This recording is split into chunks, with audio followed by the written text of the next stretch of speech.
नमस्कार दोस्तों, कैसे हो आप सब। आज हम प्रदोष व्रत की कथा के बारे में बात करेंगे। प्रदोष व्रत भगवान शिव और माता पार्वती की कृपा पाने का अत्यंत प्रभावशाली व्रत माना जाता है। यह हर महीने की त्रयोदशी तिथि को संध्या काल में किया जाता है।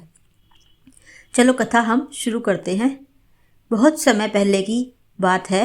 एक नगर में एक निर्धन ब्राह्मणी रहती थी। उसका एक छोटा पुत्र था। पति के देहांत के बाद वह अत्यंत कठिन परिस्थितियों में अपना जीवन बिता रही थी। वह रोज अपने पुत्र के साथ भिक्षा मांगकर किसी तरह पेट पालती थी। एक दिन जब वह भिक्षा मांगने निकली तो रास्ते में उसे एक घायल राजकुमार मिला। वह बहुत कमजोर और बेहोशी की हालत में था। ब्राह्मणी का हृदय दया से भर गया। वह उसे अपने छोटे से घर ले आई और उनकी सेवा करने लगी। धीरे धीरे राजकुमार स्वस्थ हुआ।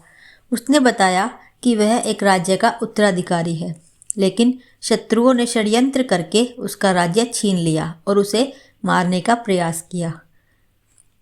कुछ दिनों बाद ब्राह्मणी को एक संत मिले।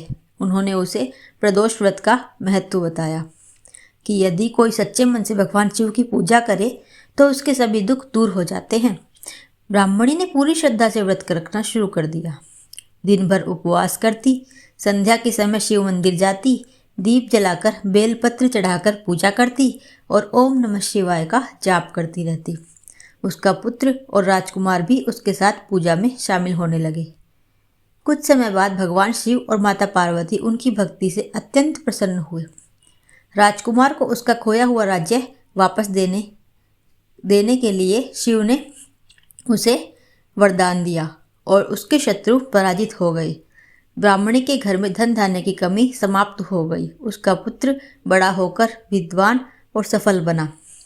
कहा जाता है कि एक बार देवता संकट में पड़ गए थे और असुरों से हार रहे थे। तब उन्होंने भगवान शिव की शरण ली। प्रदोष काल में सभी देवताओं ने मिलकर शिव जी की आराधना की। तब भगवान शिव ने प्रसन्न होकर उन्हें शक्ति प्रदान करी और असुरों पर विजय दिलाई।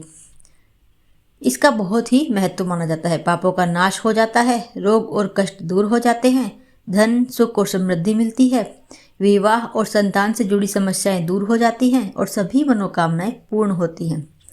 इसकी विधि इस तरह से है। सुबह स्नान कर व्रत का संकल्प लें। दिन भर फलाहार रहें, निराहार रहें।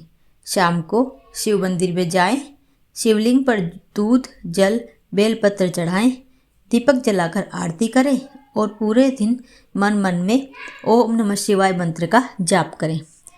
सच्ची श्रद्धा और विश्वास से किया गया व्रत जीवन बदल सकता है। भगवान शिव अपने भक्तों की हर कठिनाई दूर करते हैं। दया, सेवा, भक्ति यही सच्चा धर्म है। राधे राधे।